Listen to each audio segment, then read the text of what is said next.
Della Rourke had untangled the Prairie and Western's freight tables for every drover who ever cursed at her father's depot window. And not one of them ever learned her name. She was the hand that fixed their papers. She was the face they never once looked up to see.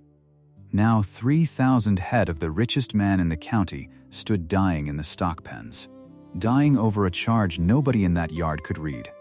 The freight agent, Marcus Vane, stood on the platform in his clean collar and told the assembled drovers the only thing he ever told them. The tariff is the tariff. Bring me a lawyer, or bring me the money. 40 cowhands, a banker, the cattle baron himself, and the only living soul in that rail yard who could read the clause was the girl they'd sent to fetch the coffee. She opened her late mother's ledger to the page Vane had prayed no one still owned. She read one line. And she closed the book before anyone could see what was written there. If you've ever been judged by your dress instead of your heart, this story is for you. Before we go on down the line, do me one kindness. Tap that subscribe button, because stories like this one only find the people who need them when you do. And leave me a comment telling me the town you're watching from tonight. I want to see how far down the rail this story travels. Now, let's go back to the beginning. Cordell Junction, Kansas. The summer of 1874. High cattle drive season, when the whole prairie seemed to move on hooves toward the railhead. The town was little more than a spine of buildings laid along the tracks. A bank. A hotel with a false front. 2 saloons that argued with each other across the dust. And the depot, low and long, with a green tin roof that ticked in the heat like a clock nobody wound. The rails ran east out of it toward Kansas City, toward the packing houses, toward money. Della Rourke worked the freight window her mother had worked before her. She was 24 years old. She wore calico that had been washed so many times the flowers on it had faded to the memory of flowers. Her dark hair was parted in the center and pinned back plain, because there was no time in a working day for anything else. Her hands were not soft. Ink lived in the creases of them, and a callus rode the side of her middle finger where the pen sat all day, every day, from the first drover at dawn to the last at dark. She had a gift, though nobody in Cordell Junction would have called it that. She could hold the whole line in her head. Every rate, every car class, every schedule the Prairie and Western printed, and every one it had quietly repealed.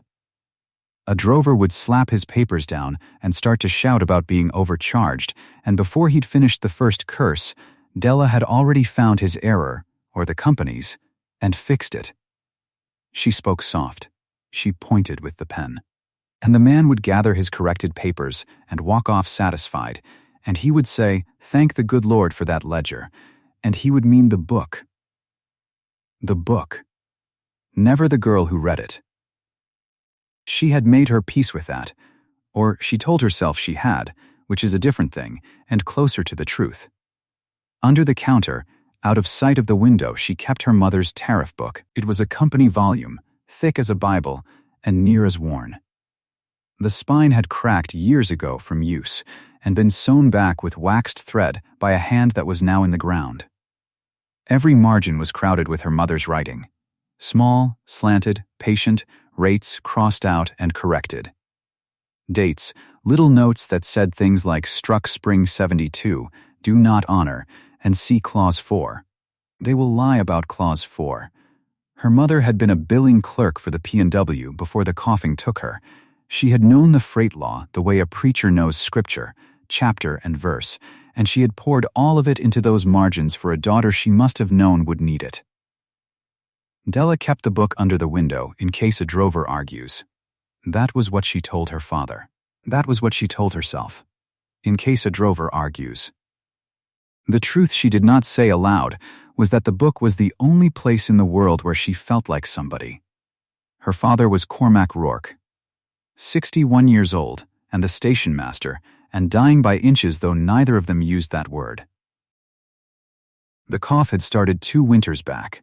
A little thing at first, a clearing of the throat. Now, it doubled him over the platform rail some mornings, and left a red thread on his handkerchief he was careful to fold away before she could see. The doctor in Cordell had a tonic that eased it. The tonic cost money. The money came from the company wage, the P&W wage, the same wage that put the roof over their heads and the meal on their table. So Cormac Rourke worked, sick as he was, and Della worked beside him. And every day she made the same silent bargain with herself. She would keep the window straight, and keep her mouth low, and keep the peace with the company, because the company was the medicine, and the medicine was her father's breath. That was the whole of her life. Competent, invisible, and, she had decided, all right with being both. She did not know yet that the summer was about to test that decision to its foundation. The morning it began, she smelled the herd before she heard it. 3,000 head raise a wall of dust you can see from a mile off, and a smell that gets into your teeth. The drovers came first, riding point, easing the leaders down toward the pens. Then the great brown river of them, longhorns mostly, lean and wild-eyed from the trail, horns wide as a man is tall. And behind them, on a good sorrel horse, sitting his saddle like he'd been poured into it, came the man who owned them all. August Thorne. The T-Bar brand. The cattle baron they whispered about even here, where cattle barons rode through twice a week. He was 38 and looked hewn out of the same hard country he'd conquered. Tall, broad in the shoulder. A range coat cut by a real tailor, dark and clean despite the trail, because a man like Thorne had a second coat and a man to brush it. His jaw was set. His eyes went over everything and priced it. That was the thing about Thorne that everyone felt and few could name. He looked at a town, at a field, at a herd, at a man, and you could all but hear the sum running behind his eyes. Acres, head, dollars, worth. What folks in Cordell did not know, and what August Thorne told no one, was that the whole thing was mortgaged to the roots. He had built the T-Bar from nothing, a boy with a borrowed horse and a stubborn streak, and 20 years of eating dust to make it a range other men envied. But he had built it on a note. $38,000, owed to the Cordell Cattlemen's Bank. And that note fell due in 3 weeks. 21 days. The only thing on God's earth that could cover it was standing in the dust behind him, bawling for water. 3,000 head, shipped east and sold, and the T-Bar was saved. 3,000 head stranded, and it was gone. The bank would take the range, and the water, and the 20 years, and there would be nothing left of August Thorne but the memory of a man who'd almost made it. He did not let 1 ounce of that show. He rode into Cordell Junction like he owned it, because owning things was the only language he trusted. He came to the depot window to arrange the shipping. Della was there. Of course she was there. She was always there. She had the freight schedule ready before he asked, because she'd seen the dust an hour ago and done the figuring in her head. 60 cattle cars. The eastbound. The rates. She had it all laid out clean on the counter, her pen resting across the page. Thorne did not look at her. He looked at Eli. Eli Pratt, the telegraph clerk, 22 and earnest, who had come up from the quay when he saw the big man coming. "You the agent here?" Thorne asked him. "No, sir. That's Mr. Vane. He's got the—" Eli started. "I need the freight schedule for 60 cars, eastbound, soon as they can roll," Thorne said, cutting him clean off. He said it to Eli. He said it to the window, to the depot, to the air.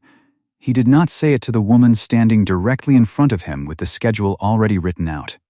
Della slid the papers across. "Here's your schedule, sir," she said. He took them without a glance at the hand that offered them. He scanned the numbers with those pricing eyes, and Della, looking at the same numbers upside down, saw the mistake in the same instant, the way she always did. "The car rate's quoted wrong," she said. Quiet, almost to herself. That's the old class. It's not my place, but fine, Thorne said. He was already turning to Eli. When can they load? He hadn't heard her. Not a word of it. The key had turned in the lock, and he had walked right past the open door. The car rate is quoted wrong. She had said it plain, and it had fallen into the dust between them, and the richest man in the county had stepped over it and kept walking. Della picked her pen back up. She would think about that moment many times in the days to come, how close it had all been, how he'd stood a foot from the answer and never known it was there, because the answer wore calico and poured coffee and did not, in his ledger of the world, count as a thing that could speak. Across the yard, behind a pane of dusty glass, Marcus Vane watched the herd come in. Vane was the freight agent. 45, narrow, precise as a bank clerk, and twice as cold.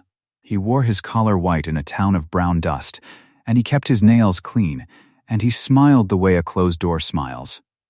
He held the office of the Prairie and Western Rail Company in Cordell Junction, and in that office he was the law, because he was the only man for 4 days' ride who claimed to know what the law said. He watched the T-bar herd flow into the pens, and he did his own kind of figuring, not the cattle. Vane did not care about cattle. He looked past the herd, out to the west, to the country the T-bar sat on. Water. Thorne's range had water, live water, creeks that ran even in a dry August. In a country of dust, water was the only true wealth, and Marcus Vane knew men in Kansas City. Landmen. A syndicate, quiet and rail-connected, that bought ruined ranches for pennies and held the water and grew rich as kings while the cattlemen who'd bled for that ground rode away broke. Vane had made ruined ranchers before. He had a method. It was clean, and it was legal-looking, and it had never once failed him. He watched August Thorne dismount, and he smiled his closed-door smile, and he reached for a tin tag and a stamp. The blow fell 2 days later, in front of the whole yard. The herd had watered and rested. The cars were spotted on the siding, 60 of them, ready to load. The drovers were in good spirits, because loading day meant the trail was near done and pay was near due. Thorne himself was on the platform, and the banker's people were there, and so was Lenore Ashby. Lenore was the banker's daughter. 26, and lovely in the careful, expensive way of a woman who has never once had to hurry.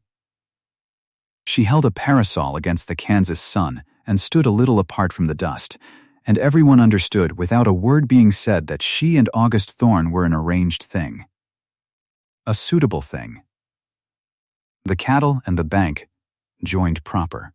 She was Duty with a pretty face. She was the note-wearing Lace. And she watched Thorne across the platform with the calm certainty of a woman who believes the future is already signed. Into all of it walked Marcus Vane, with 2 tin tags in his hand and a paper under his arm. He walked down the line of cars, and at the first one, he reached up and hung a tin tag on the coupling. It caught the light. Impounded, it read, and below that, a company clause number, and below that, a figure. The drovers stopped talking. Thorne crossed the platform in 4 strides. What in hell is that? Quarantine demurrage, Vane said. He did not raise his voice. He never had to. Company clause. $14 per car, per day, until the charge is satisfied. 60 cars. He let the arithmetic hang there in the hot air for all of them to do. $840 a day. Every day.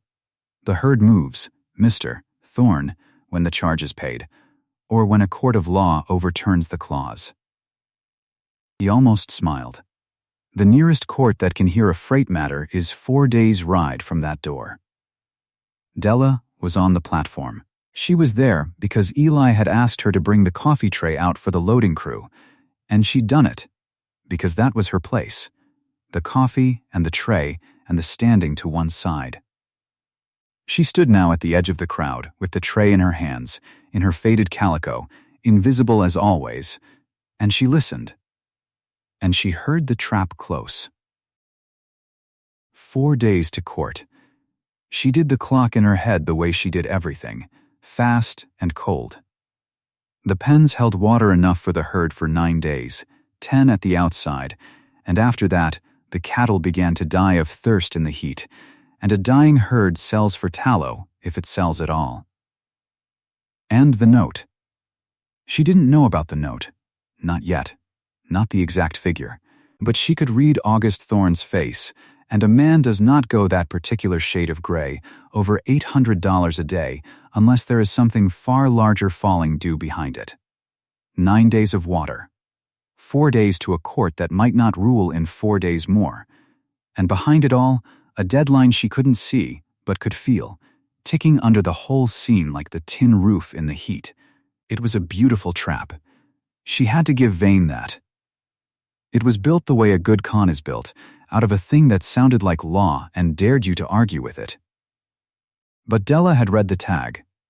She'd read it upside down and sideways from 20 feet, the way she read everything, without meaning to. Because she couldn't not. And the clause number on that tin tag was wrong. She knew it the way you know a wrong note in a hymn you've sung all your life. Quarantine demurrage. That wasn't the clause the number pointed to. She'd have staked her mother's ledger on it. She had staked her whole self on that ledger 100 times. Thorne stood cornered. The great August Thorne, before 40 of his own men, before the banker's daughter, before the town, and he had no answer, because his kind of wealth had never taught him to read fine print. He'd always hired that out. And the man he'd have hired was the man holding the tag. "You'll have your money," Thorne said. "Low. Dangerous. I'll wire the bank." "The bank," said Vane, gentle as poison, "may have questions about a man wiring for cash to free an impounded herd 3 weeks before his note comes due." The platform went very still. Even Lenore's parasol stopped turning. So it was true then. Whatever it was, Vane knew it. And now the yard half knew it too, and Thorne's gray face told the rest. And into that silence, Della Rourke set down the coffee tray. She didn't decide to. That was the thing she'd remember. She didn't weigh it or plan it. Her father's whole living was tied to keeping the company happy, and here was the company's man in front of the whole town, and every ounce of the peace she'd made with being invisible told her to pick the tray back up and pour the coffee and say nothing. But she thought of her mother's hand in the margin. See Clause 4. They will lie about Clause 4, and she heard her own voice go out across the platform, clear, steady, carrying farther than she'd meant it to. That clause is miscited. Every head turned. For one long moment, nobody in that yard could account for what they were seeing. The coffee girl. The stationmaster's daughter in the washed-out dress, speaking freight law on the loading platform, into the space where the baron and the agent had been squared off like two bulls, as if she had any right at all to be in it. Vane recovered first. He looked at her the way a man looks at a dog that has spoken. "I beg your pardon." "You should," Della said. Her heart was going like a trip hammer, but her voice held, because the voice was on ground she knew even when her knees were not.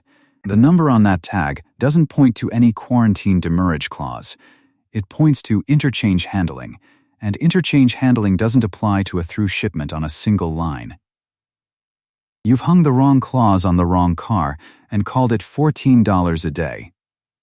You, said Vane, and now there was color in his cold face, are a depot girl who fetches coffee. I'm a depot girl who reads, Della said, and you're a company agent who hoped nobody here could. She took one step forward, out of the edge of the crowd, into the center of it, into the light. And she said the thing that the whole town of Cordell Junction would still be repeating a year later. You impounded 3,000 head over a clause you can't cite, Mr. Vane. I can. Shall I read it aloud, right here to these men? Or would you rather they hear it from you? Nobody breathed. Marcus Vane looked at her, and for the first time the closed-door smile was gone, and something else sat in his eyes. Not fear. Vane was too arrogant for fear. But a recalculation. A man who has counted every card at the table suddenly finding one he never knew was in the deck. And August Thorne. Thorne stood 2 feet from her, and, for the first time since he'd ridden into Cordell Junction, he looked. Really looked. At the ink-stained hands, at the faded flowers on the calico, at the plain, steady, unafraid face of the woman who had just, in front of his men and his banker and the girl he was meant to marry, done the one thing not one of them could do. He didn't know her name. He'd stood at her window and taken papers from her hand 2 days running, and he did not know her name. And that fact was about to become the shape of everything that came after. Vane gathered himself. He would not be beaten by a girl in front of drovers. The tag stands, he said, cold again, backing toward his office. Dispute it in writing, through the proper channel, and we'll see. Until then, the herd stays where it is. And he went in and shut the door, and the closed door of him matched the closed door of the office, and that was that. But the thing was done. The town had seen it. They had seen the Baron's whole fortune hang, for one held breath, on the word of the stationmaster's daughter. And they had seen the distance between the two of them, the tailored coat and the faded calico. And they had measured that distance on sight, the way towns do, and found it uncrossable. Della picked the coffee tray back up. Her hands were shaking now that it was over. She carried it back inside, without looking at anyone, and behind her the platform erupted in 40 men all talking at once. That night, August Thorne came to the depot window. It was near dark. The yard had gone quiet, the drovers off to the saloons, the herd bawling low and thirsty in the pens under a sky going purple. Della was closing out the day's freight book by lamplight when the big man's shadow fell across the counter. She looked up. She waited. She'd learned long ago not to speak first to men like him. "You," Thorne said, and then he stopped, because he did not have the next word, because the next word was a name and he did not have it. She watched him realize it. She watched something cross his hard face that might, in a smaller man, have been shame. "The clause," he said instead. "This morning." "You were sure of it?" "I was right," Della said. "Sure and right aren't always the same thing, but this time they are." He put his hands flat on the counter, big hands, scarred, a rich man's hands that had done poor man's work to get rich. "I need help," he said. And she could see what those 3 words cost him. August Thorne had likely not said them, in that order, in 20 years. "Vane's got me in a box. My men can't read it, the bank won't touch it, and the only lawyer in 100 miles is Vane's own cousin." He drew a breath. "I'll pay you. Name a figure. Whatever the depot pays you in a year, I'll double it, to make this go away." And there it was. Money. Of course it was money. In the ledger of August Thorne, everything had a price, and a person who could do a thing for you was a person you paid to do it. And that was the whole of the transaction, and he could not imagine any other kind. Della closed her freight book. She set the pen down straight beside it. "No," she said. He blinked. "No, you want more." "Fine, I don't want your money, Mr. Thorne," she said it without heat, which somehow landed harder than heat would have. "I won't be your hired hand. You'll dangle a purse in front of the depot girl and think you've bought the answer. And then the next time you ride through Cordell, you'll walk past my window, same as you did Tuesday. Because a thing you paid for is a thing you don't have to see." She let that sit. "I'll help you. But not for you. For those cattle out there dying of a lie, and for this town, which needs the T-Bar's freight money more than it needs your pride. That's why, not the purse." Thorne stared at her. She had refused money. In his experience, no one refused money. It broke something in the arithmetic he ran the world by, and for a moment he simply did not know what to do with a person who could not be added up. "All right," he said finally. "Rough. Then how?" And so, she showed him. She reached under the counter, past the coffee things, and lifted out her mother's ledger. She set it on the counter between them, that great cracked spine book, and she opened it to a page she could have found blind. Her mother's hand crowded the margin. Struck Spring 72, it read. Do not honor. Repealed by state order. See filing. The rate Vane quoted you 2 days ago. At the window. Della said. The car rate. I told you it was wrong, and you didn't hear me. It was the old class rate. This one. Her finger tapped the crossed-out line. The State Freight Commission repealed it 2 seasons back. It's been dead law for 2 years, and Vane's still quoting it to men who can't check, because who's going to check? Who in Cordell Junction owns a 2-year-old repealed tariff schedule, annotated? She almost smiled. My mother did. She was a billing clerk for your railroad, Mr. Thorne, and she wrote the truth in the margins because she knew someday somebody would need it. Thorne looked at the ledger. He looked at the small, patient, dead woman's hand filling the margin. And he began, slowly, to understand what he was standing in front of. Not a coffee girl, not a lucky guess on a platform, a whole hidden education, kept alive under a depot counter for years, waiting, unseen, for exactly this. Vane cited a repealed rate, he said slowly. That's one notch, Della said. That's the first thing that's wrong with what he's done to you. It is not the last. She closed the book. There'll be more. Men like Vane don't lie once. They lie in layers. And I mean to peel every one of them off, one at a time, and lay them out where the right people can see. She looked up at him steady. But I'll need my father's way tickets, and time, and I'll need you to stop treating me like something you can hire. Can you do that, Mr. Thorne? There was a long pause. The herd bawled in the dark. The lamp guttered. Della, said Eli's voice from the doorway, soft. The clerk had come with a fresh chimney for the lamp, and he'd heard the last of it, and there was a warning in how he said her name, because he loved her, and he could see where this was going before she could. It's late. Thorne caught it. The name. He turned it over. Della, he said. Testing it. First time, and something in the way the big hard man said the plain small name made the woman behind the counter go still. It was the first centimeter. The first inch of ice, gone. Neither of them knew it yet. I can do that, August Thorne said. And he meant the stopping, and the seeing, though he did not have the words for either.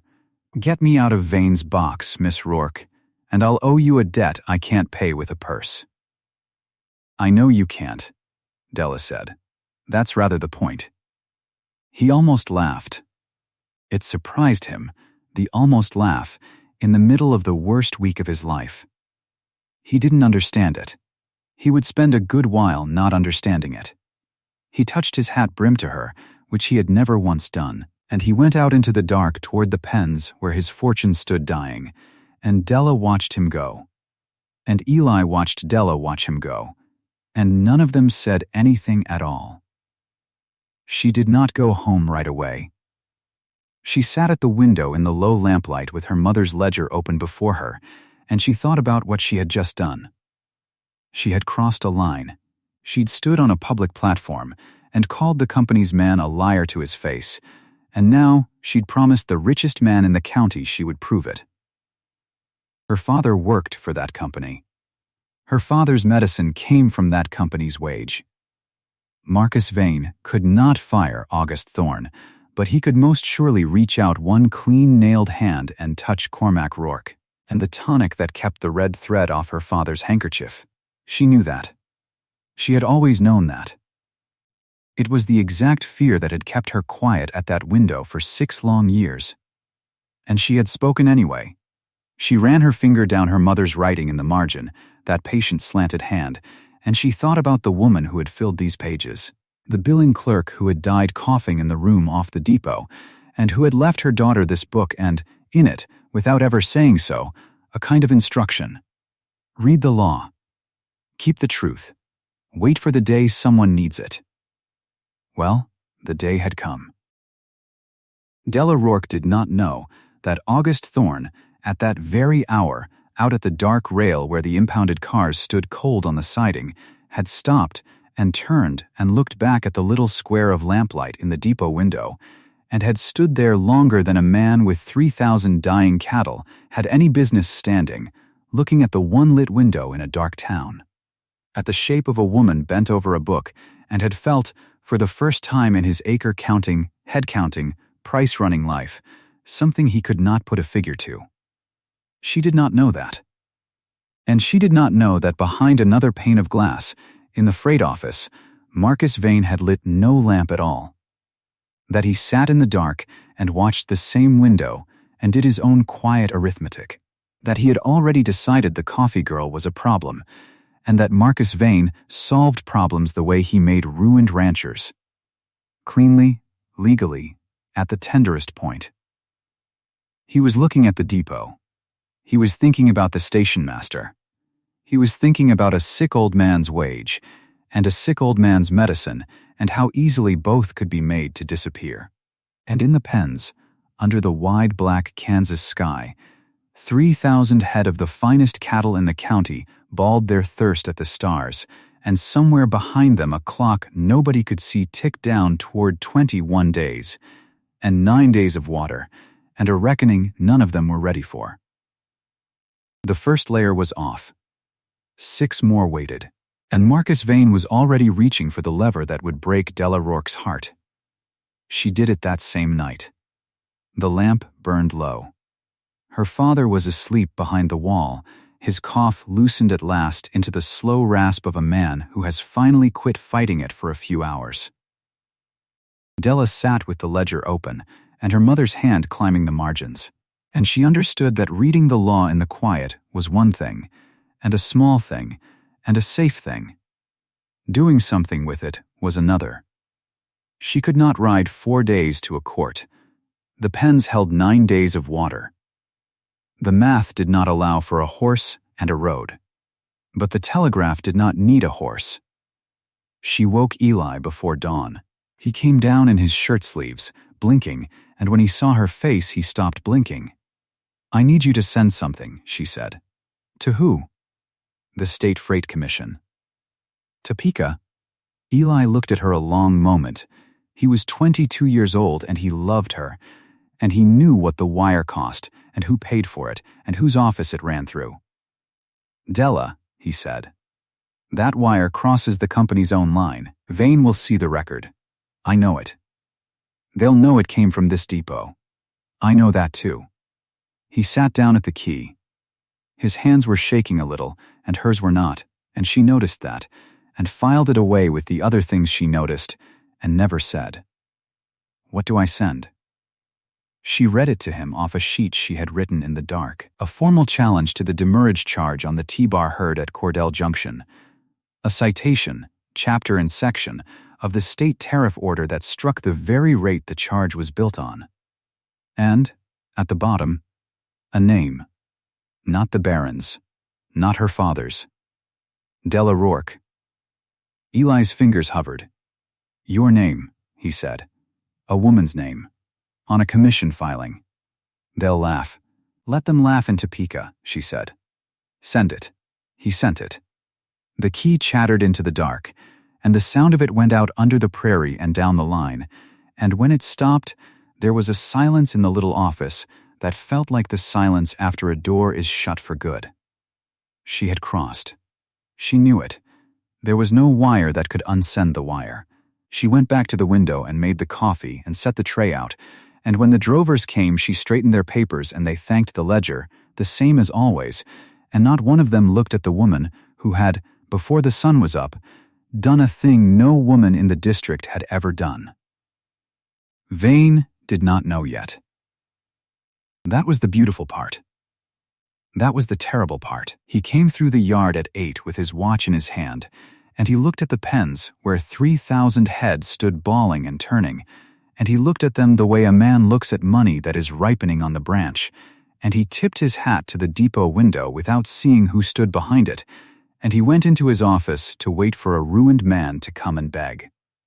The ruined man came, But he did not beg the way Vane wanted. August Thorne came to the window at midday, and he stood on the wrong side of it, in the sun, in his good range coat, and he was not a man who was good at asking for things. You could see it cost him.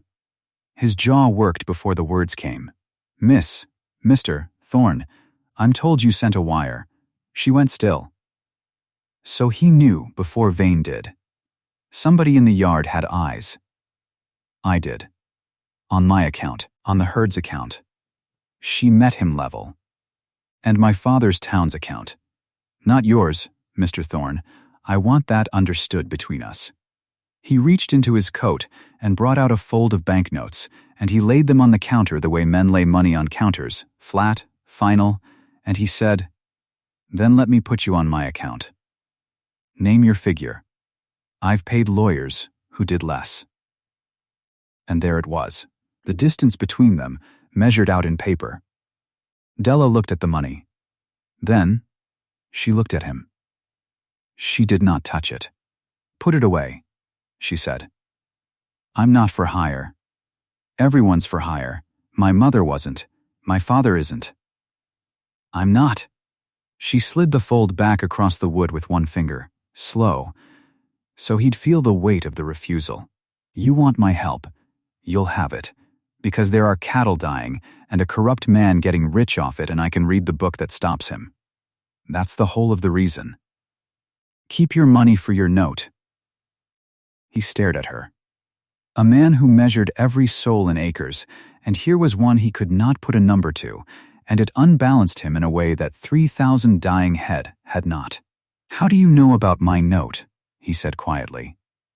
"Everyone knows about your note, Mr. Thorne. $38,000 to the Cordell Cattlemen's Bank, due in 21 days. You've made no secret of standing to lose everything. That's why Vane picked you." She tapped the counter. "Men like him don't strand a herd that can wait. He strands the one that can't. You're on a clock. He knows it. He built the whole thing around it." Something moved behind the Baron's face. He was hearing, for the first time in his life, a piece of his own ruin explained back to him by a person he had walked past 100 times. "Then help me understand it," he said. And the transaction had gone out of his voice. It was just a man now. So she showed him. She brought up the ledger from under the counter and turned it to the page, and there in her mother's small hand was the rate Vane had quoted, and beside it, dated and circled, the state order that had struck that rate 2 seasons back. Spring of 72. Repealed, Dead in Vane was charging a herd against a number the state had killed 2 years ago. "That's layer 1, she said. "He's demurring you on a rate that doesn't exist anymore." Thorne looked at the page for a long time. He was not a fast reader of small print. He was a reader of land and weather and the set of a steer's shoulders. But he was not a fool, and he saw it. 2 seasons back, he said. Struck. And he quoted it to me last week like scripture. Like scripture, she agreed. He looked up at her, and the clock, in the reader's ear that no one in the yard could hear, ticked over 1 notch. 9 days of water. But 1 layer off, now, 1 thread pulled. Della fetched the coffee then, because it was the hour for it, and she poured a cup and set it on the tray with the others for the drovers, and out of some instinct she did not examine, she poured a second and held it out, not on the tray, from her own hand. Thorne looked at the cup. Then he took it. From her hand, not from the counter. His fingers were rough, and hers were ink-stained, and for half a second the cup was held by both of them, and then it was his. It was a small thing. It was the smallest thing in the world. She turned away and did not let him see her face, and he drank the coffee standing in the sun, and neither of them said 1 word about it. That was the first centimeter closed. Vane found out about the wire by afternoon. Della watched him come out of his office fast, the watch nowhere in his hand now, and cross to the telegraph shed, and she watched Eli meet him at the door and stand in it, small and steady. And she could not hear the words, but she could read the shapes of them. Vane wanting the record. Eli saying the record was company property and he'd hand it to no man without the stationmaster's leave. Vane's face going the color of a brick. He turned from the shed and he looked, for the first time all day, at the depot window, and this time he saw who stood behind it. He crossed the yard. He came to the counter. He set both hands on it and leaned in, and he smiled, and his smile was a clean and terrible thing. "The coffee girl," he said. "Miss Rourke," said Della. "You wired Topeka." "I filed a challenge. It's my right as a party." "A party?" He laughed, soft. "You're a clerk's daughter who pours the coffee. You're not a party to anything." He let that sit. Then, gentler, which was worse, "How's your father's cough, Miss Rourke?" "This damp gets into a man's chest. Bad season for it. A man that age depends on his medicine, depends on his wage to buy it. Company wage." He tapped the counter, once, right where Thorne's money had lain. Be a shame if the company found it had no more use for a stationmaster who let his depot get used against it. There it was. The tenderest point, named right out loud. Della did not flinch, though the flinch was in her, deep, where he couldn't see. "Are you threatening my father, Mr. Vane?" "I'm remarking on the weather," said Vane, and he straightened, and he tipped his hat to her the way he'd tipped it to the empty window that morning, and he walked off across the yard, unhurried, a man who has shown you the knife and put it back in his coat and knows you'll lie awake now feeling the shape of it.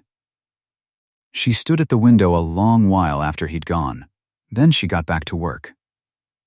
Because the herd had 8 days now, not 9, because her father was asleep behind the wall and did not know his wage had a knife against it. Because the only thing she had ever been good at was reading the book, and the book was not finished with Marcus Vane. That night she worked by a failing lamp, the wick low, the oil nearly gone, and she read the car manifest Vane had filed with the impound. 60 cattle cars, $14 per car, per day. $840 a day the herd sat. And the charge, she saw now, was reckoned not just on the days, but on the build weight of the cars, and the build weight was wrong. She knew it was wrong, because her father had logged the real weights. Cormac Rourke had weighed those cars himself, coming in, and written the tickets in his own slow hand, and the tickets were in the depot drawer where they were always kept. Della laid the manifest beside the weigh tickets, and there it was, plain as a lie always is, once you have the truth to set next to it. Vane had inflated the weights, padded every car, built a bigger charge on a heavier train than had ever stood on the siding. "That's 2, she said to the empty room, to her mother's hand in the margins. "Repealed rate. Falsified weight. That's fraud, not a clerk's error. That's 2. Thorne found her like that near midnight, the lamp guttering, her shawl not warm enough for the cold that came up off the rails after dark. He'd walked the pens, counting water the way he counted everything, and he'd seen the lit window. And this time he did not stand off at the dark rail and look at it. This time he came to it. He didn't speak at first. He took off his coat, the good range coat, the tailored one, the one that was the whole distance between them made of wool, and he set it over her shoulders where she sat.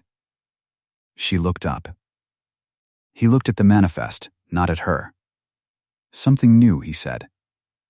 He patted the weights, every car heavier on paper than it was on the scale. "My father's tickets prove it." She pulled the coat a little closer without deciding to. "It's not a mistake, Mr. Thorne. A man doesn't make the same mistake 60 times in the same direction." Thorne was quiet. The lamp threw both their shadows long on the wall, and for a moment the shadows were the same size, which the daylight would never have allowed. "You've done more for my range in 2 nights," he said, "than I've done for it in 2 years of breaking my back on it." "You broke your back building it." "I'm just reading a book." "Della," he said. She went still. It was the first time he had said her name. He'd learned it, from Eli, from the wire, from somewhere, And now he'd used it, and it landed in the cold little office like a coin dropped on stone. "That's my name," she said, foolishly, and could have bitten her tongue. "I know it is," said August Thorne. "I should have asked it the first day. I've walked past that window all my life, and I never once asked the name of the person who kept my papers straight." He looked at her then. Direct. "I'm asking it now.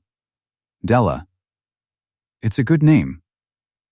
She did not know what to do with her face, so she looked back down at the manifest, and he let her, and they sat a while in the cold with one coat between them, and did not say another word. That was the shawl. That was the name. 2 more centimeters. And out in the dark the cattle bawled, and the clock ran, and neither of them was thinking about the note just then, which was its own kind of danger. The days that followed had a shape to them. And the shape was this. Vane believed he was winning. He thought he was stalling a broken rancher into selling his water-rich range cheap to the syndicate that paid Vane's real wages. He did not know a woman was building a case in the dark. That was the dramatic engine of those days, the audience knew, and Vane did not, and every hour he strutted the yard sure of himself was an hour Della spent tightening the noose he couldn't feel. She found the 3rd layer on the 4th day.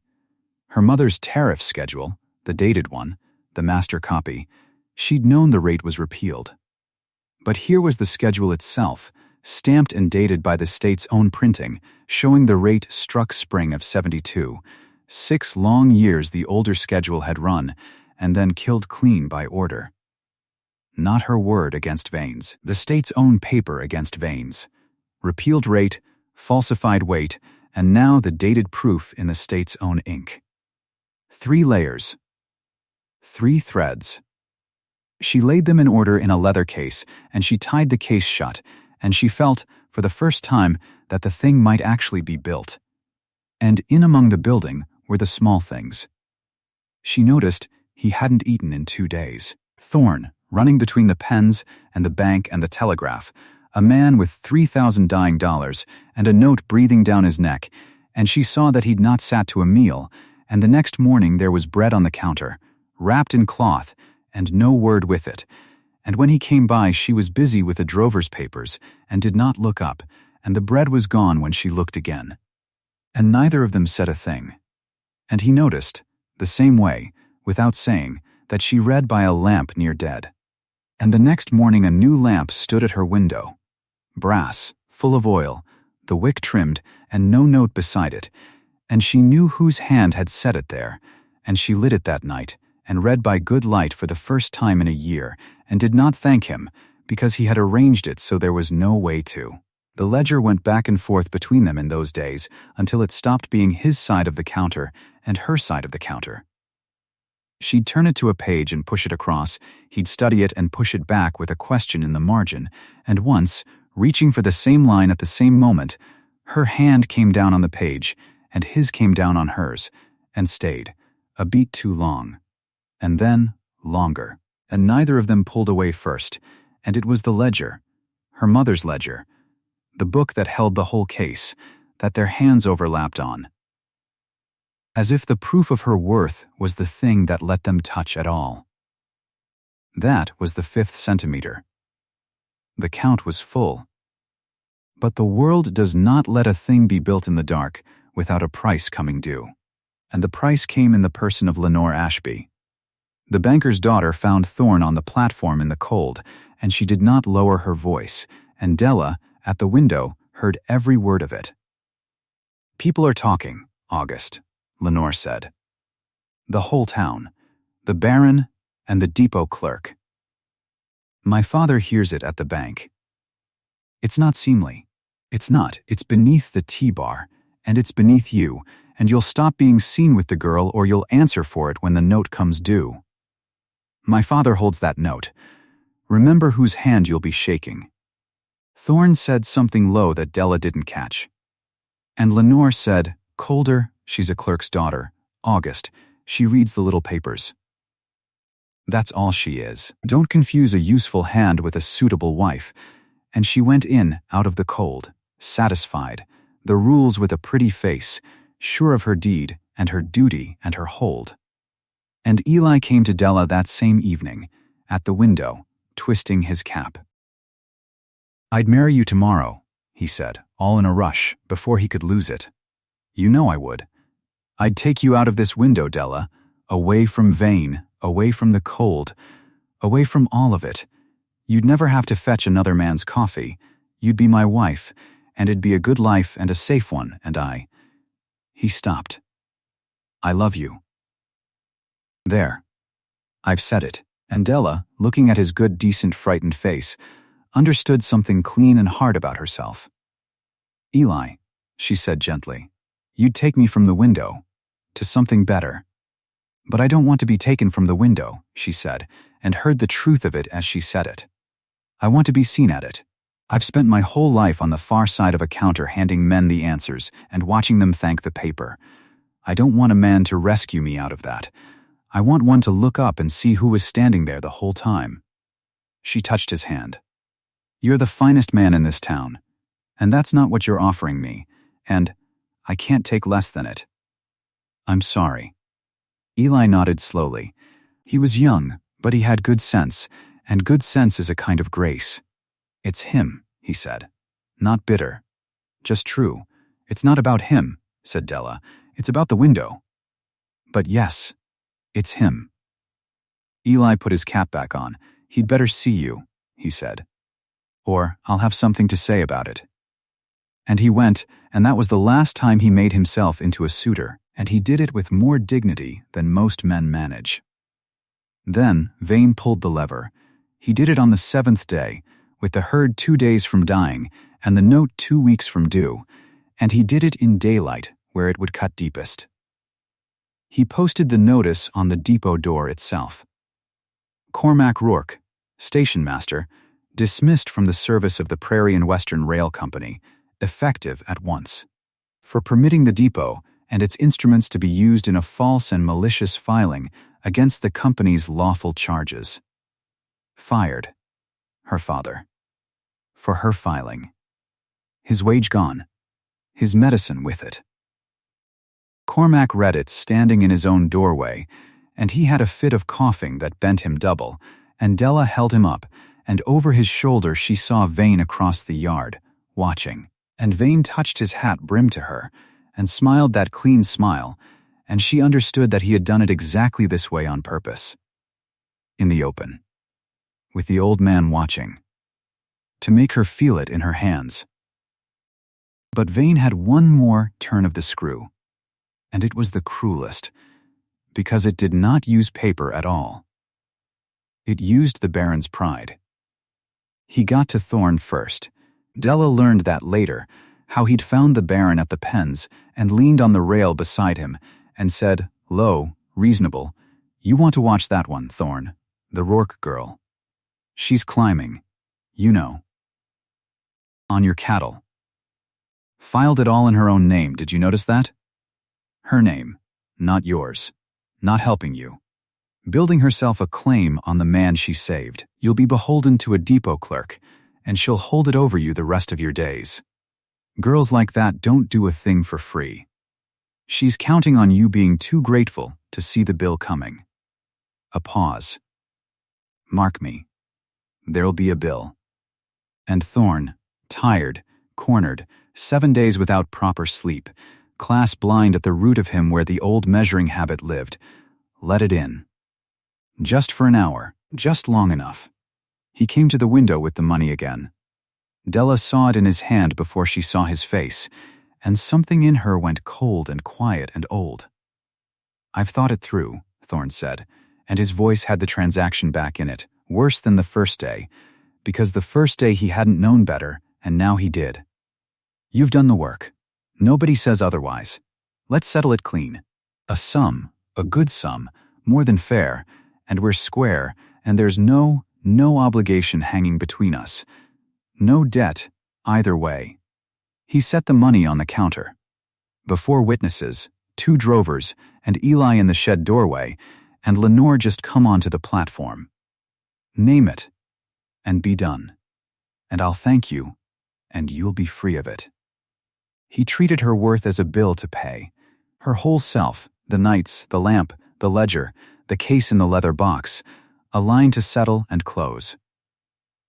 Della did not weep. She had promised herself, somewhere back in the cold nights, that whatever came, she would not weep in front of a yard of men, and she kept the promise now. She reached under the counter and brought up the leather case, the case with the 3 layers tied inside it, repealed rate and falsified weight and the state's dated schedule, the whole thing built and finished, and enough to save his range and his note and his 3,000 head. She set it on the counter beside his money. She did not push the money back this time. She just let the 2 things sit there, side by side, so everyone could see the size of each. "My father," she said, and her voice was level as a rail, "raised me to read the law for free. My mother left me the book to do it with. It's not a trade I learned. It's who I am." She untied the case and opened it so the papers showed. Everything's here. The clause that's miscited. The weight that's padded. The rate that's dead.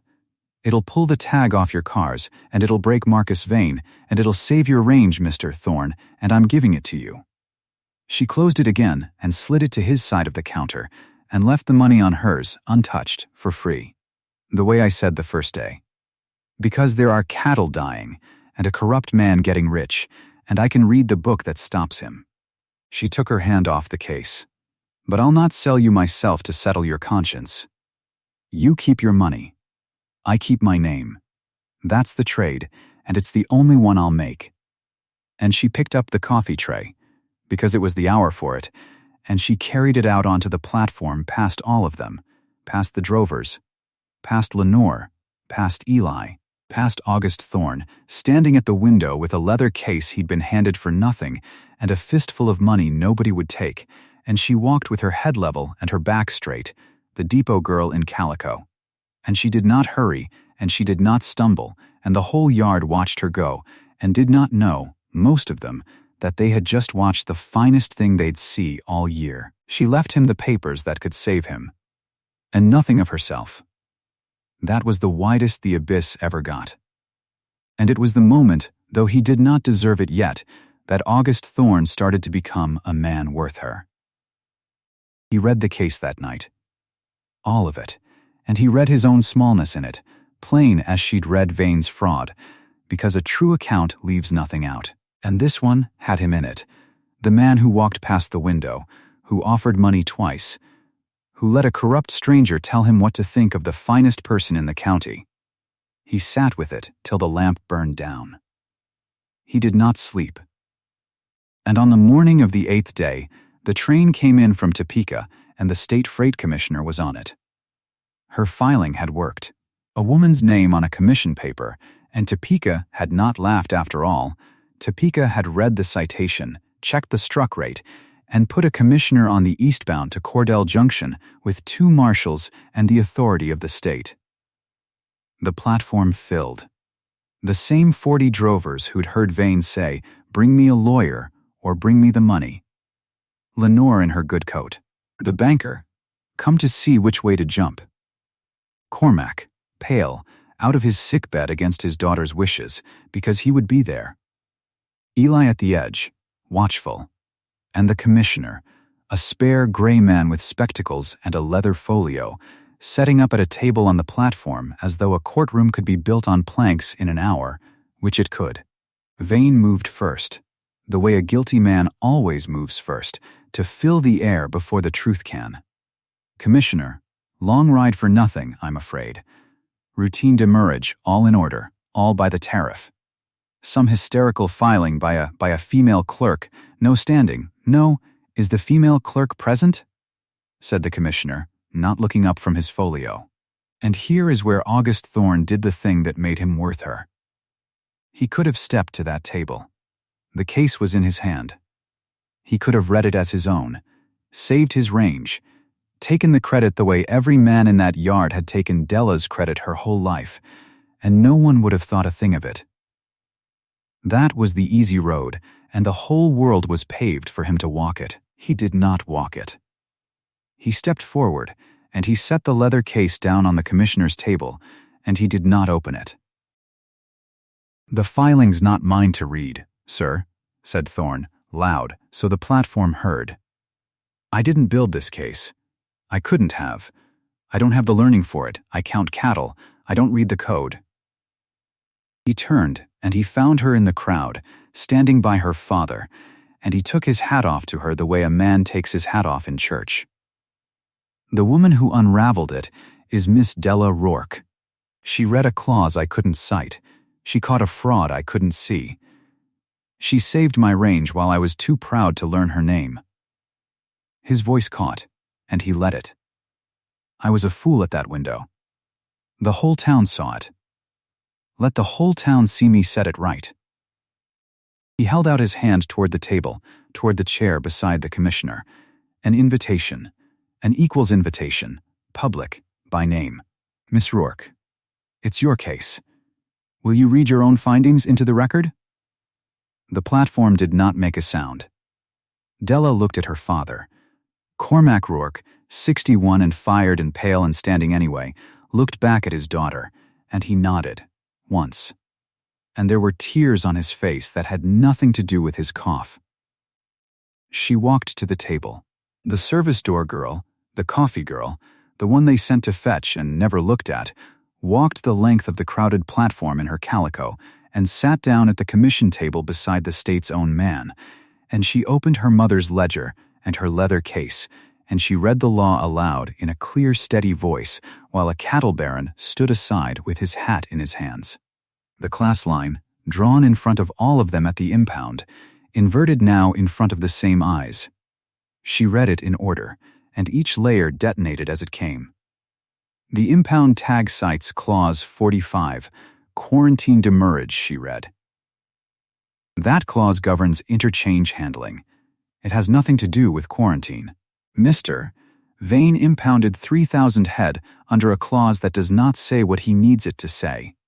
She laid the tag on the table, the tin tag, pulled from her case, the second time it appeared among them.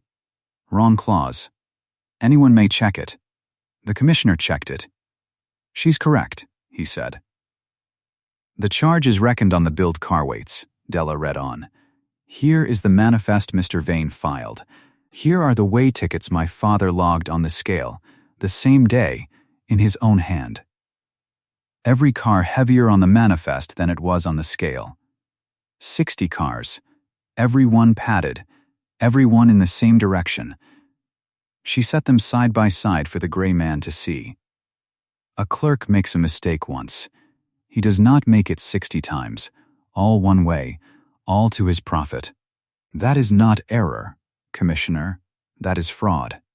The commissioner looked from one paper to the other for a long time. "It is," he said. And the rate itself, Della finished, and she opened her mother's dated schedule, the state's own stamp on it, the rate that all of it stands on, was struck by state order in the spring of 1872. Repealed, 2 years dead. Mr. Vane charged this herd against a number the state killed before the T-bar ever drove a steer to this railhead. She closed the ledger. "There's no charge, sir. There never was. There's only a pattern, a corrupt agent stranding herds on false clauses and padded weights to break ranchers and buy their water cheap for the syndicate that pays him. This herd was next. It won't be." The platform breathed out all at once, a sound like wind. The commissioner took off his spectacles. "The impound is void," he said. "Release the cars."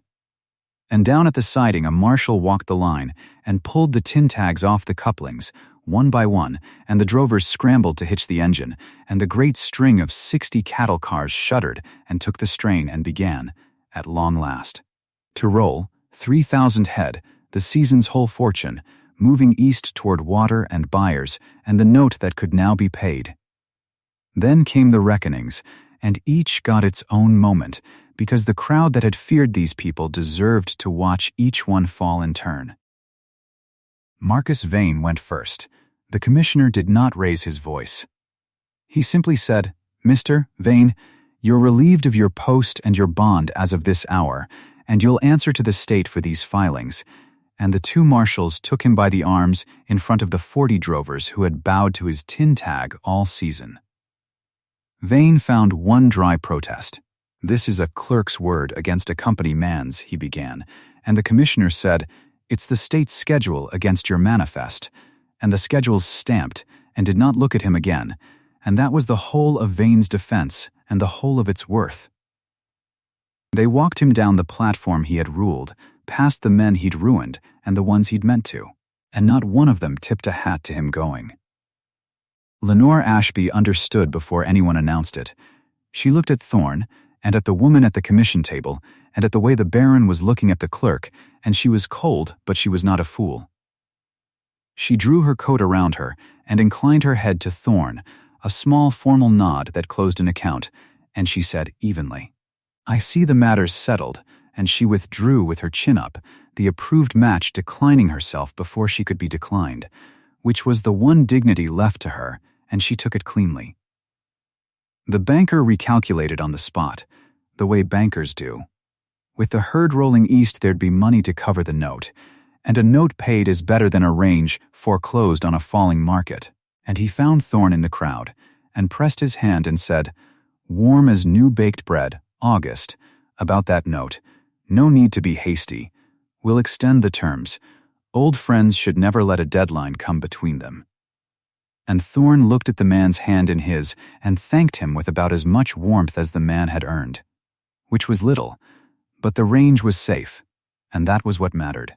And Eli Pratt, at the edge of it all, watched Della at the table with the light on her, seen at last by the whole town at her own window made public, and he understood it was finished, and had been finished before it started, and he stepped back with good sense and good grace and went to help hitch the cars, because there was work to do, and he was a man who did it. The herd shipped. The note would clear. The range was saved. Cormac Rourke got his post back that same afternoon, restored and bettered, the commissioner seeing to it, and the old man went home and slept a whole night through without waking, and his cough, in the warm weeks after, began at last to ease. And on a spring evening some 6 months on, the platform at Cordell Junction had a new look to it. There was a proper desk on it now, in an office that had been the freight room, and behind the desk sat Della Rourke, and on the desk, where the coffee tray used to stand, there was a small brass plate, and the plate read Arbiter. The state had made her the district's first woman freight arbiter, on the commissioner's own recommendation, and drovers came from 4 counties now, and laid their disputes in front of her, and called her ma'am, and looked her in the eye when they thanked her. Her mother's ledger sat rebound, the cracked spine mended, on the corner of the desk. Out past the platform the season's grass was coming green, and Cormac was in the little depot garden he tended now, straightened up some, breathing easier, arguing gently, with a rosebush. And 40 miles out, over the door of the T-Bar Ranch house, a tin tag was nailed fast to the lintel, impounded. It still read, the miscited clause still stamped on it, and August Thorne had put it there himself and told anyone who asked that it was the day he learned to look at people, and he wanted to walk under it every morning so he'd not forget how. He came to the depot that last evening the way he came most evenings now. But he did not stop at the window. He went around, to her side of it, the way he had the day he laid his case on the table and stood aside, and he came into the little office where she worked, and he set something on the desk between them. It was not money. He had learned that lesson in front of a whole town, and he would not unlearn it. It was a page, a letter, tucked into the mended ledger, and the letter carried the state's seal, and it named terms he'd had no hand in and had only come to deliver. But that was not what he'd come to say. He laid his hand flat on the ledger, on the open page, the way he had that cold night months ago, and he waited. Della looked at his hand on her mother's book. Then she put her hand down on the page beside it and let it come to rest so their hands overlapped, ink-stained and range-rough, on the law that had let them touch at all. "Stay," said August Thorne. Just the one word. He had never been good with more than he needed. "I never planned to leave, said Della Rourke. "This is my window." "I know it," he said. "I only wanted to be on the right side of it." They were married in the fall, when the second herd shipped clean and easy and nobody at the rail yard so much as reached for a tin tag, and they lived out on the range under the nailed-up reminder of the day he learned to look. And there's a small last thing, from a spring some years on, that the depot folk still tell. A new drover came through, young, in a hurry, and he had a dispute about a comma in a tariff line. The kind of comma that costs a man money, and he came up onto the platform, and he saw the woman at the desk, and he saw the man beside her in the good range coat, and out of the old habit of the world, he started to hand his papers past the woman, to the man, the way men always had. And August Thorne, cattle baron, who had once walked past that same window his whole life without a glance, put his hands behind his back and would not take the papers. "Give them to Mrs. Thorne," he said. "She reads the comma you're about to argue about. I only count the cattle." And the drover, confused, handed his papers to the woman at the desk, and she read the comma, and she was right. And she saved him more money than he'd have believed, and when he left he took his hat off to her and said her name. Which is the whole of it, really. Worth doesn't wear a dress or a deed. It doesn't sit on the right side of the counter or the wrong one. It reads the law, and keeps the truth, and waits, sometimes a long, cold while, for the day somebody finally looks up and sees who was standing there the entire time. Comment the town you're watching from tonight. I'd like to know how far down the line this story has traveled.